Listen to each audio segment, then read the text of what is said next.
여러분, 어떤 이유로 사랑하는 가족들과 한동안 멀리 떨어져 지내야만 한다면 여러분은 마지막으로 어떤 말을 하기를 원하십니까?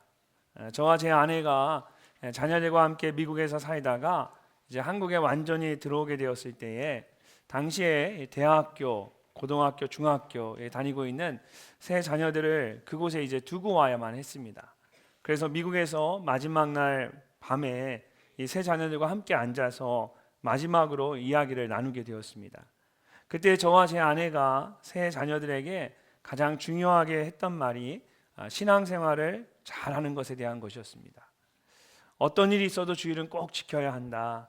엄마 아빠는 너희들이 정말 신앙생활하는 것을 가장 중요하다고 여긴다. 신앙생활 잘해야 한다. 지금도 멀리 떨어져 있는 자녀들을 생각할 때마다 가장 감사한 것이 모두 신앙생활을 잘하고 있다라는 것입니다. 떨어져 지내 보니까 그것보다 감사한 일이 없다라는 것을 더욱더 생각하게 됩니다. 그렇다면 예수님께서는 제자들에게 뭐라고 말씀하셨을까요?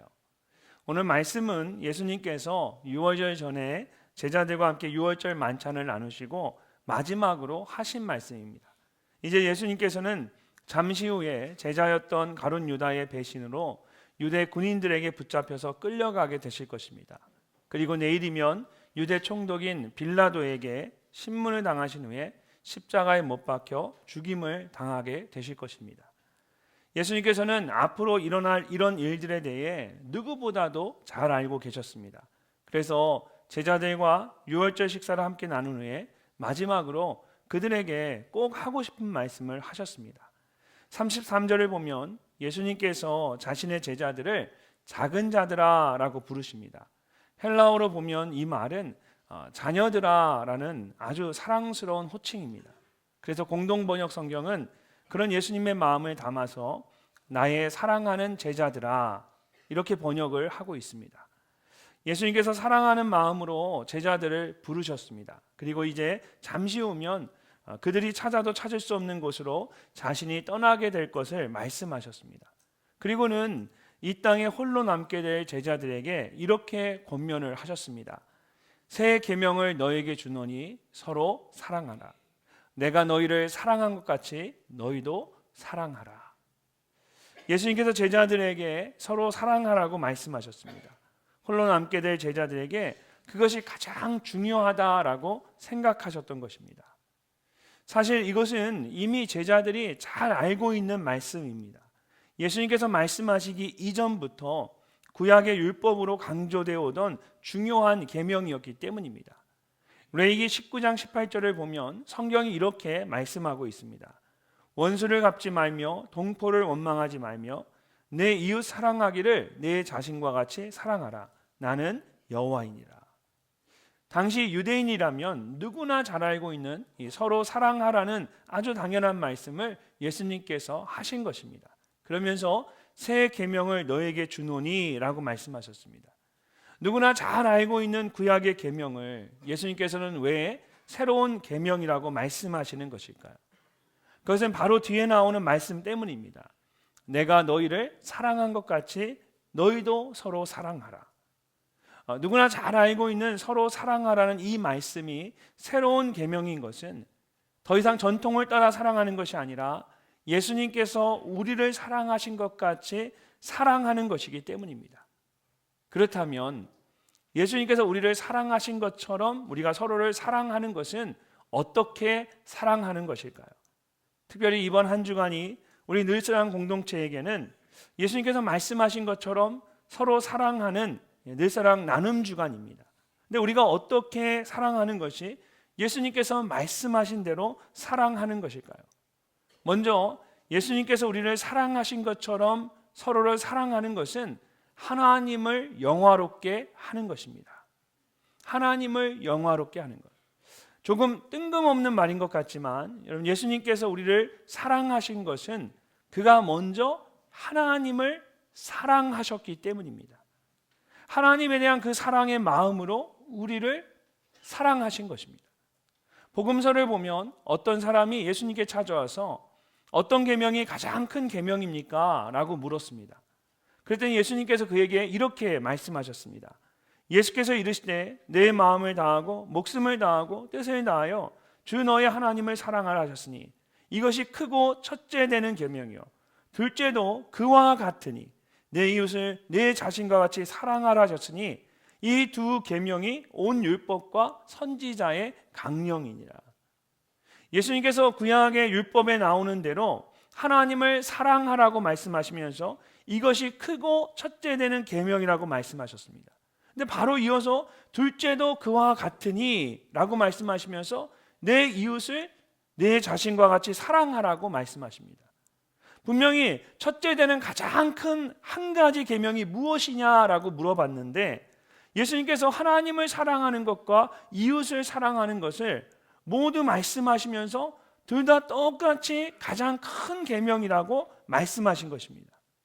이 말은 하나님을 사랑하는 것과 이웃을 사랑하는 것이 서로 다른 두 계명이 아니라 서로 연결되어 있는 하나의 계명과 같다라는 뜻입니다.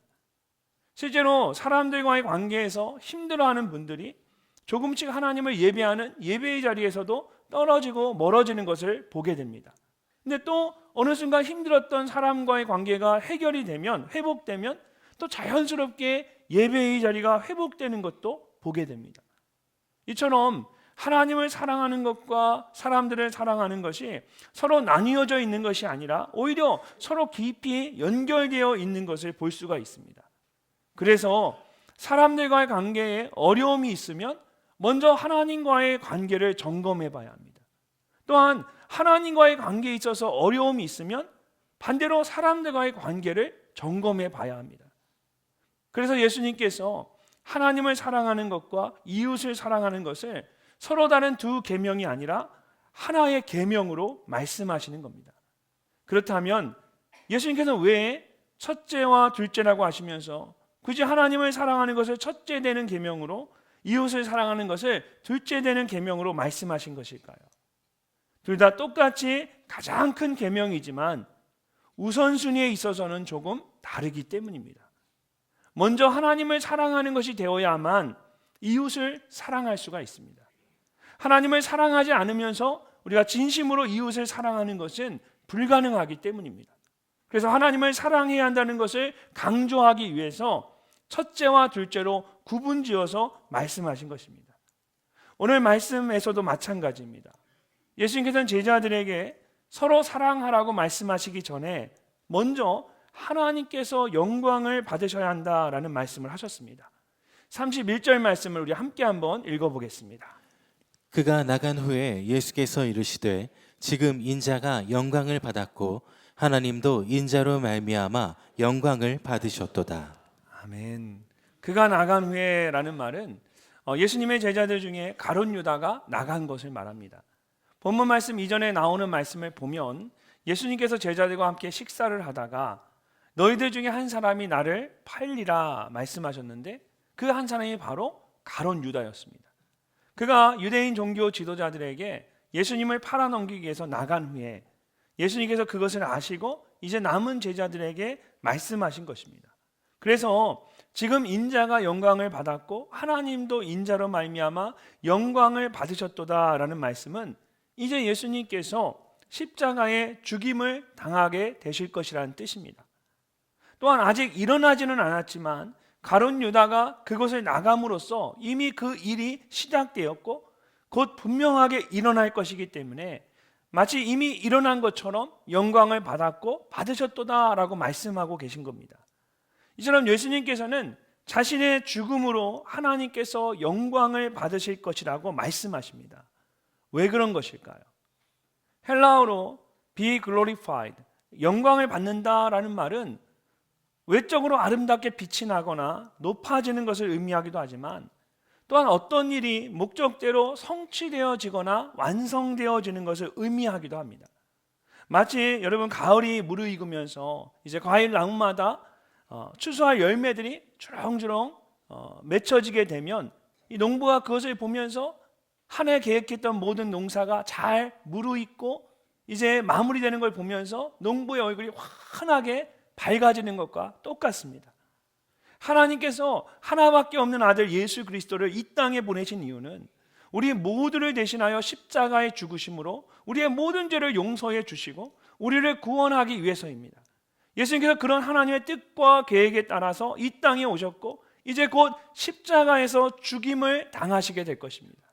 그러므로 예수님께서 십자가에 죽으시는 것은 하나님의 뜻을 이제 온전히 이루는 것이고 그것이 곧 하나님을 영화롭게 하는 것입니다.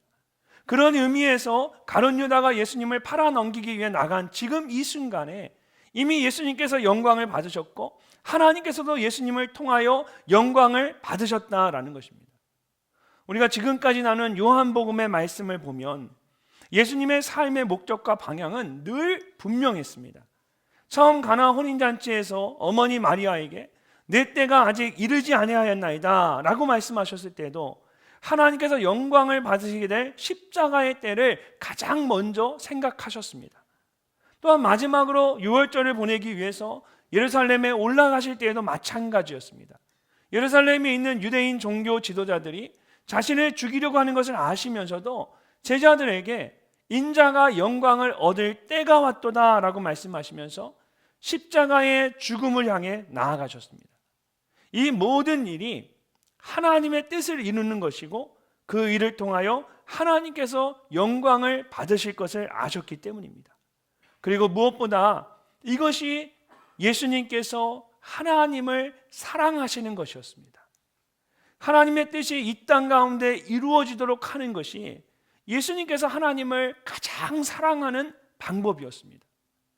우리도 마찬가지입니다. 피조물인 우리가 창조주이신 하나님을 어떻게 사랑할 수 있을까요?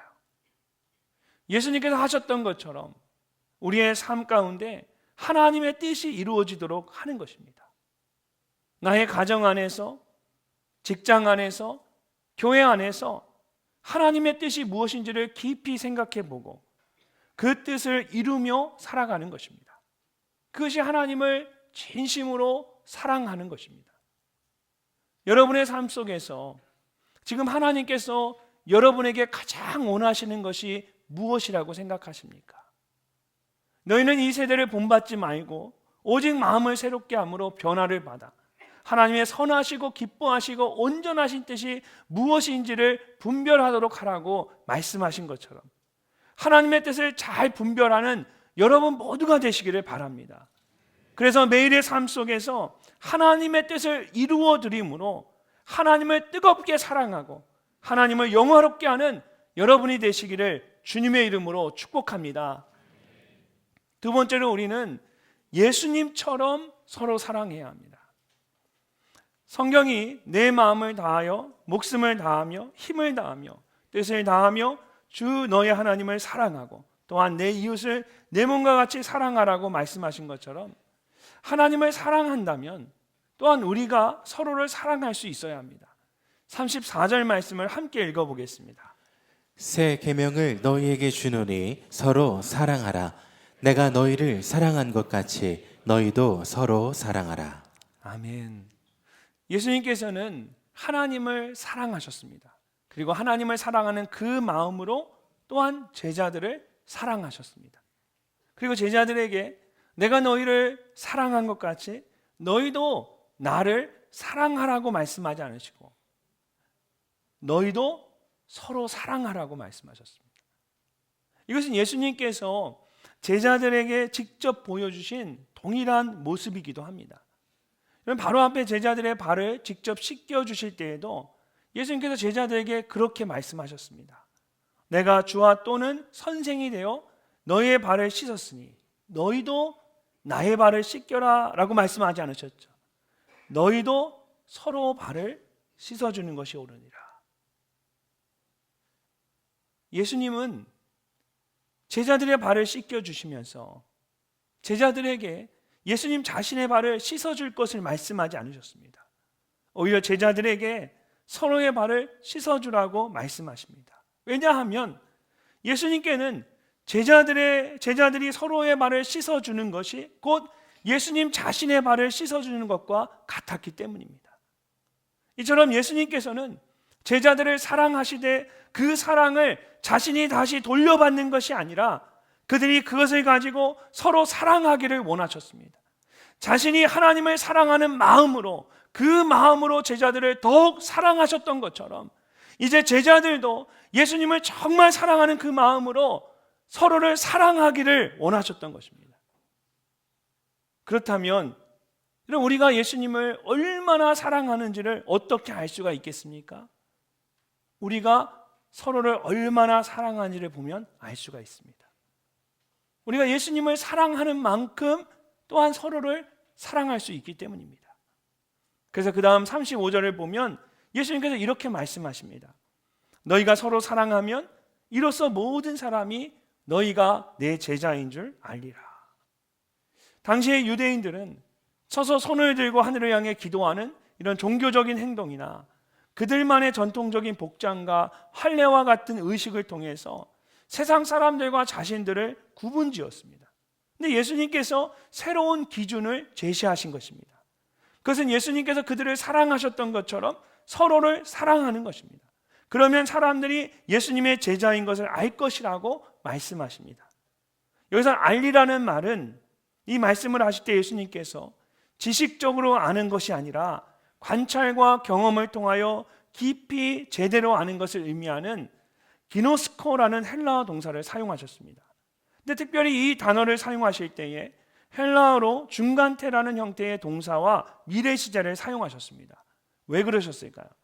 먼저 미래 시제를 사용하신 것은 서로 사랑하는 모습을 통해서 그들이 예수님의 제자라는 사실을 사람들이 앞으로 계속해서 알게 될 것이라는 뜻입니다. 또한 중간태의 동사를 사용하신 것은 모든 사람들이 이 사실을 자연스럽게 알게 될 것이다 라는 뜻입니다. 그러니까 제자들이 일부러 예수님의 제자라고 말하거나 주장해서가 아니라 사람들이 그들의 모습을 직접 보고 경험함으로써 예수님의 제자라는 것을 자연스럽게 알게 되는 것입니다.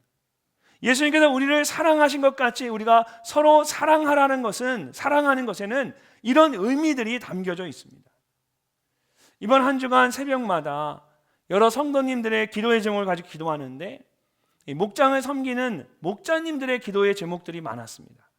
근데 대부분이 자신을 위한 기도 제목이 아니라 목원들을 위한 기도 제목들이었어요.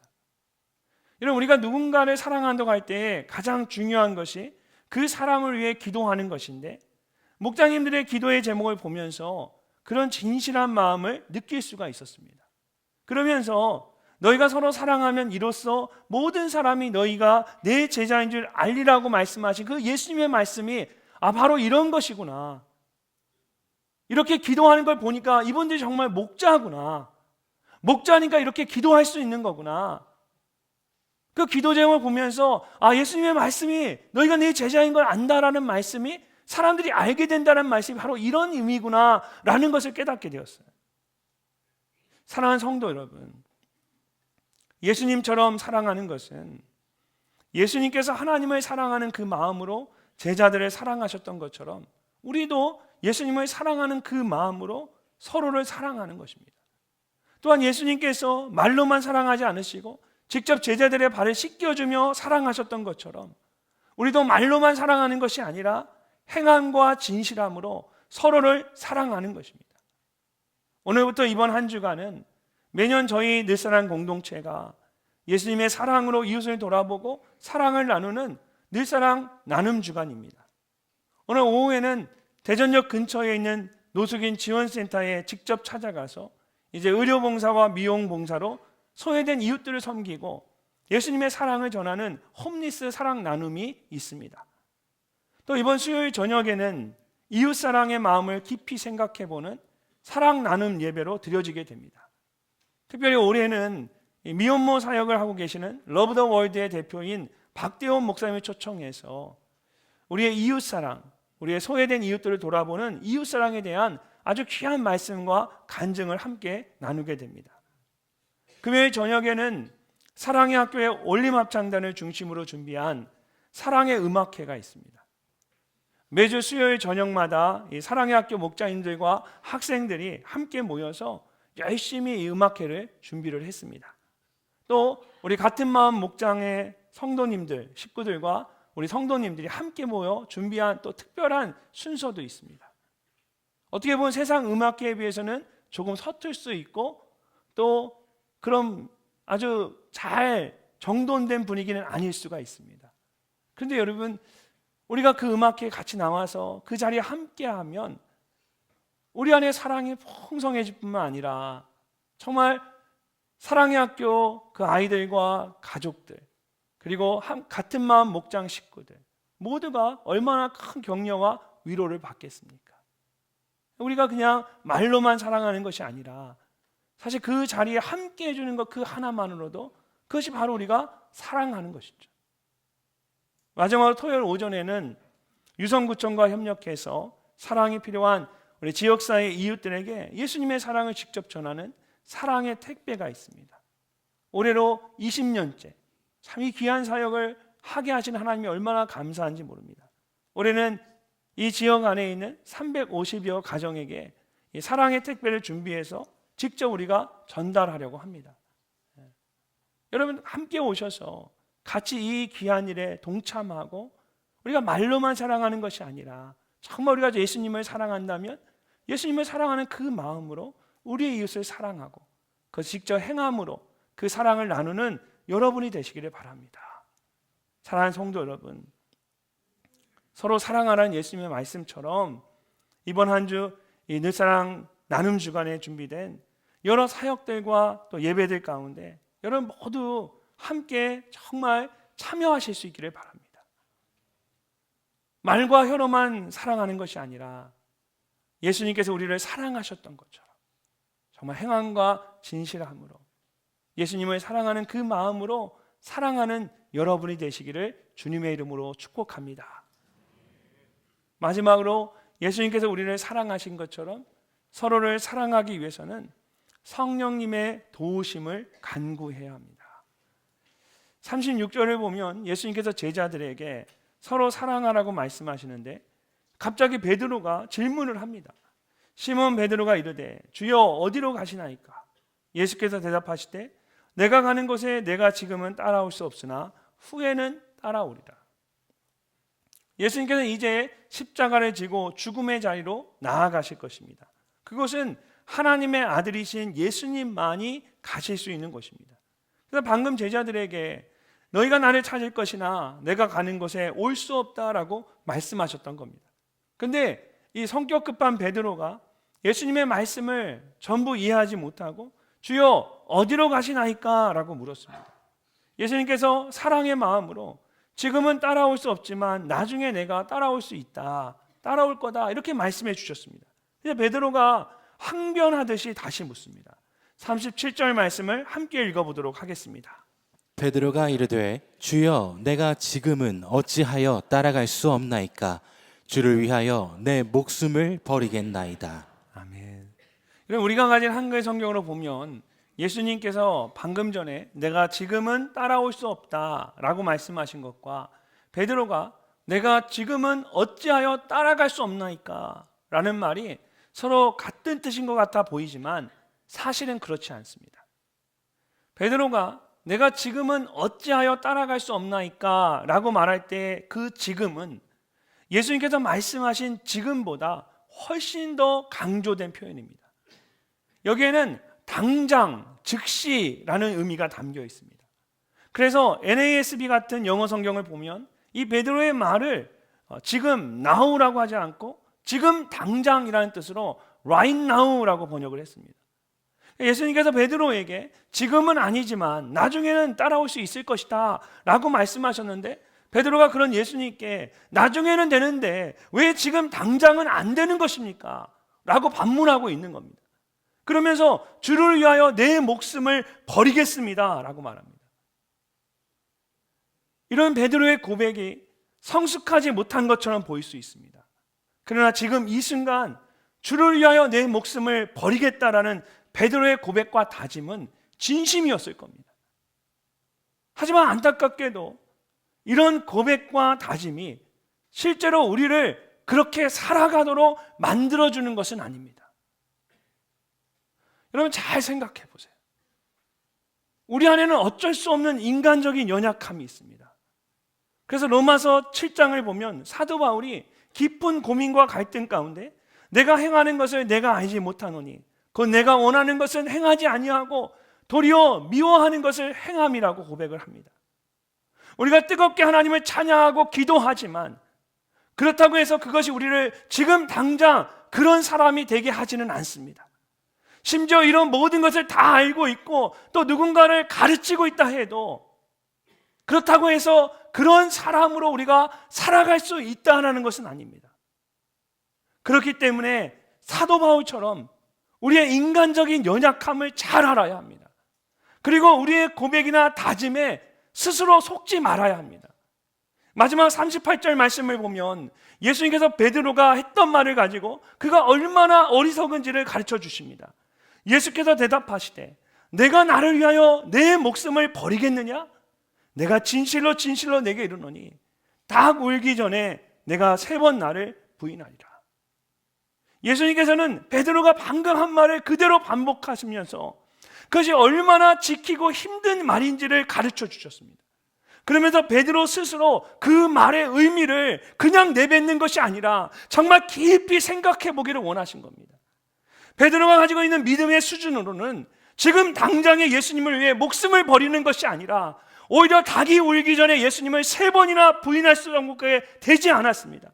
베드로는 가룟 유다처럼 예수님을 팔아서 자신의 유익을 취하려고 하는 사람은 아니었지만 자신의 목숨을 걸고 예수님을 사랑할 수 있는 사람도 아니었습니다. 여전히 예수님보다 자신을 더 사랑하는 사람이었고 예수님이 아니라 자신의 생명을 지키기 위해서 예수님을 부인할 수밖에 없는 사람이었습니다. 그것도 한 번이 아니라 3번이나 부인할 정도로 연약한 사람이었습니다. 예수님께서는 베드로의 말이 잘못됐다는 것이 아니라 내가 그렇게 말하는 너를 신뢰하지 않는다는 말이 아니라 예수님께서는 베드로가 그런 자기의 연약함을 정말 보기를 원하셨던 겁니다. 여러분 실제로 우리에게도 정말 베드로와 같은 연약함이 있습니다. 예수님께서 내가 너희를 사랑한 것 같이 너희도 서로 사랑하라고 말씀하신 것처럼 서로 사랑하겠다고 다짐하고 고백합니다. 그렇지만 예배를 마치고 돌아가서 우리의 삶의 자리에서 나와 가장 가까이 있는 가족과 마주하고 나의 이웃과 마주하면 나도 모르게 어느새 그 말씀을 다 잊어버립니다. 내가 왜 주님을 따라갈 수 없습니까? 내가 내 목숨을 주를 위해 바치겠습니다. 나 정말 제가 사랑하겠습니다. 우리가 다짐하고 고백하지만 현실의 삶에 돌아가면 베드로처럼 3번이 아니라 4번, 5번 계속해서 부인하며 나의 유익만 먼저 생각하는 것이 결국은 우리의 연약함과 부족함입니다. 베드로가 정말 주님을 사랑한다 고백했던 것도 진심이었고 그럼에도 불구하고 예수님을 부인하고 도망칠 수밖에 없는 것도 베드로의 진짜 모습이었습니다. 우리가 어떻게 예수님처럼 사랑해야 할까요? 그것은 성령의 도우심을 간구하는 겁니다. 여러분 바로 이어지는 14장의 말씀을 보면 예수님께서 제자들에게 내가 너희를 사랑한 것 같이 너희도 서로 사랑하라. 이 세계문을 지키는 것이 곧 예수님을 사랑하는 것이다 라고 제자들에게 다시 한번 말씀하십니다. 그러면서 이 일을 위해서 하나님께서 그들을 도울 수 있는 보혜사 성령님을 보내줄 것이다 라고 약속하십니다. 내가 아버지께 구하겠으니 그가 또 다른 보혜사를 너희에게 주사 영원토록 너희와 함께 있게 하리니 그는 진리의 영이라. 세상은 능히 그를 받지 못하나 이는 그를 보지도 못하고 알지도 못합니다. 그러나 너희는 그를 아나니 그는 너희와 함께 거하시며 또 너희 속에 계시겠습니다. 우리가 매 순간마다 예수님께서 우리를 사랑하셨던 것처럼 서로를 사랑하라고 말씀하신 것처럼 우리가 그렇게 하겠다라고 다짐하고 고백한다고 해서 여러분 우리의 다짐과 고백으로 우리가 그렇게 할 수 있는 것이 절대 아닙니다. 우리에게는 베드로와 같은 인간적인 연약함이 있습니다. 그렇기 때문에 예수님께서 제자들에게 말씀하신 것처럼 성령의 도우심이 필요합니다. 성령 충만할 때 나의 다짐이나 고백이 아니라 성령의 도우심으로 비로소 예수님께서 우리를 사랑하셨던 것처럼 나 같은 사람이 누군가를 사랑할 수 있는 겁니다. 실제로 베드로는 예수님께서 약속하신 성령 충만함을 경험한 후에 정말 완전히 새로운 사람이 됩니다. 유대인의 회당과 공회에서 담대히 예수 그리스도를 전하기 시작합니다. 뿐만 아니라 예수님을 믿는 사람들을 핍박했었던 바울을 받아주었고, 이방인이었던 고넬료의 집에 찾아가서 직접 그들에게 복음을 전합니다. 또 역사적인 자료들을 보면 네로 황제가 로마의 대화재를 일으키고 그 책임을 그리스도인에게 돌리며 박해할 때에 이 베드로는 그곳에서 끝까지 복음을 전하다가 예수님처럼 십자가에 달려 순교하게 됩니다. 그런데 예수님처럼 십자가에 바로 못 박혀 죽은 것이 아니라 자신은 그렇게 죽을 수 없다고 말하면서 자원에서 십자가에 거꾸로 못 박혀 순교했습니다. 지금도 로마 남쪽에 있는 도미네 커바디스, 주여 어디로 가시나이까? 라는 이 기념교회에 가면 제단 양쪽에 두 개의 성화가 걸려 있습니다. 우측은 예수님께서 십자가에 달리신 그림이고, 좌측은 베드로가 십자가에 거꾸로 매달린 채 발이 하늘을 향하고 있는 그림입니다. 비록 그는 이 땅에서 태어났고 이 땅 위에 연약한 삶을 살았지만 마지막 그의 발걸음은 하늘을 향하고 있습니다. 이처럼 우리는 다 연약한 존재입니다. 주를 위하여 목숨을 버리겠다라고 다짐하고 고백하면서도 정말 아주 작은 것에 쉽게 흔들리곤 합니다. 예수님처럼 사랑하겠다고 하면서도 그냥 말로만 사랑할 때가 얼마나 많습니까? 그런 내가 정말 예수님을 위해 목숨을 내어놓고 예수님처럼 사랑할 수 있는 길은 오직 성령의 도우심을 간구하는 것뿐입니다. 베드로가 성령 충만한 가운데 예수님께서 사랑하셨던 것처럼 모든 사람들을 사랑하고 예수님을 위해 자신의 생명을 내어드릴 수 있었던 것처럼 성령 충만할 때에 정말 우리가 비로소 그런 삶을 조금이라도 살아낼 수 있는 것입니다. 성령 충만함으로 예수님처럼 서로를 사랑하는 여러분이 되시기를 주님의 이름으로 축복합니다. 예수님께서는 하나님을 사랑하는 그 마음으로 제자들을 사랑하셨습니다. 말로만 그들을 사랑하셨던 것이 아니라 직접 그들의 발을 씻겨주시면서 행함과 진실함으로 사랑하셨습니다. 그리고 그렇게 제자들을 사랑하셨던 것처럼 우리도 이제 서로를 사랑하기를 원하십니다. 이것은 우리의 다짐이나 고백만으로 할 수 있는 일이 절대 아닙니다.